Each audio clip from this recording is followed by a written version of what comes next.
Testimony of a revelation received by a pastor. I fell asleep at 10:20 p.m. Shortly after laying on the bed, I heard God calling me audibly, so I got up. When I looked at the time, it was 11:30 p.m.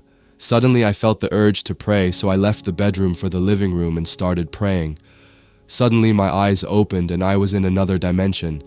I saw a multitude of women, young and old, very beautiful, who were coming from the seaside. And I asked God, "Who are they?"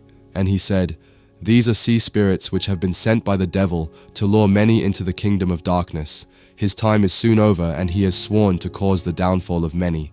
I asked, "Why women?" He replied, "They are not really women, but evil spirits, having taken on the feminine appearance." So I asked, "What is their mission?" And he said, "Look." Suddenly I saw a lot of people having sex. I was surprised because some were having sex along the roads, in the bushes, on the beaches, in the office, and in public places. So I asked why, and he said, "They are sent to spread carnal pleasures and cause many to fall into the sin of fornication." He said, "Very soon fornication will be legalized. The spirits will be the friends of many young girls. They will show them attention and initiate them to being used. I have seen many young girls of all genders being initiated, and as soon as they were initiated, they had an insatiable desire for sex. I have also seen cougar women lure young men with money and cars. Right after sleeping with them, they would leave. I saw new dresses being introduced, dresses that expose every part of the body. I saw a very fair-skinned woman who was almost naked. About 3/4 of her breasts were visible, and the dress she was wearing was transparent so that you could literally see her nakedness.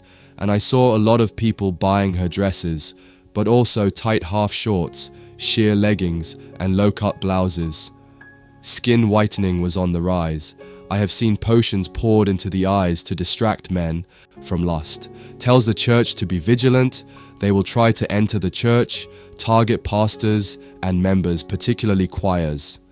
I have seen members of the church being possessed and sleeping with each other. I saw 2 girls from a choir who were lesbian, and I have seen men of God sleeping with members, some just before coming to the desk. I have seen pastors arguing because there was not just a crack, but a breach in the wall, and Satan entered their lives. Some have been caught on pornographic sites and masturbating. I saw a pastor watching pornography and masturbating in his room. For him, the room was closed, and he thought no one saw him.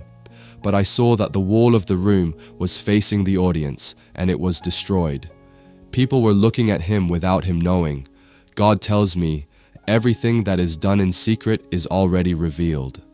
I saw women become insubordinate and disrespectful to their husbands, and his actions frustrated them, and they fell into the hands of evil spirits when they left the house.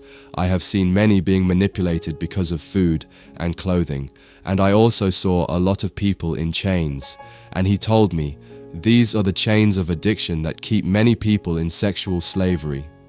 Some women showered pastors with bewitched gifts to gradually change their status. Tell my people to stay within the bounds of my word. Let them not move away from her. Tell them to watch and pray. Let him focus on me, and I will help him avoid all the distractions and traps of the enemy. Bitter truth, believe it or not, accept it or not. You can be in the deep life church of the Bible, and your life will still be swallowed up and plunged into sin. You can be of the church of the redeemed Christians of God, and still your life remain unredeemed. You can be a member of Winners Chapel and still be a slave to sin, fulfilling carnal desires until you die. You can be from the ministry of the mountain of fire, and your life be from the valley of spiritual lukewarmness and coldness. You can be among the Salvation Army and still suffer defeat, not knowing what it means to be saved from sin. You can be in the embassy of Christ and still work directly as an ambassador of Satan in his demonic embassy. You can be in Dynamize and still remain spiritually poor, lacking basic grace. You can go to the church of the Lord's chosen and be among the many rejected. You can speak in tongues and miss heaven. You can win souls and miss heaven. You can see visions and miss heaven. You can cast out demons and miss heaven. You can work miracles and yet miss heaven. You can read the whole Bible and miss heaven. You can go to all the membership activities and camp meetings and miss heaven. You can have the anointing and miss heaven. You can have all the spiritual gifts and miss heaven. You can combine power and anointing and still miss heaven. But you cannot live a life of sanctification and miss heaven. Thank you for your attention. Sharing this message is evangelizing.